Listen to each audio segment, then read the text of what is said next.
Earlier in my career, I was probably, I just led with however I felt and what I was thinking, and I put it out there and not really mindful that my tone sets the tone for the team. So, learning from mistakes around that, where I might be processing stuff that's coming down the pike, or some of the same things we're talking about, the uncertainty of the world around me, and bringing that panic into the team wasn't always helpful. And so, learned over the course of my career, really being intentional about what's important for them to know right now, what's helpful and what's not helpful, what's mine to process with other leaders versus what's ours to process as a team, and separating those two audiences. And that what I needed to do to help the team stay focused while still being honest and vulnerable and real about what we were dealing with. But that mental state really made a difference. And that realizing that how I showed up as a leader could really either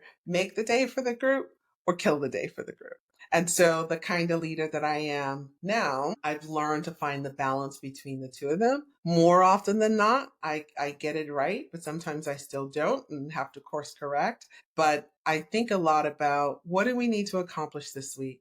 Where is my team at, headspace wise? What do they have on their plate? And not treat people just by the portfolio of the work that they're doing for that particular organization or but that particular project, but really be thinking about the breadth of who they are as a human. Because I may have immediate timelines. I have a team member right now that's dealing with caregiving issues. She has a mother who had a recent heart attack. And so her attention is her attention. I have a guy on the team who has, his wife is pregnant with their second child, and she's having a pretty difficult pregnancy. His headspace is different today than it was 3 months ago. The woman on my team who is dealing with caregiving needs, her headspace is different today than it was 30 days ago.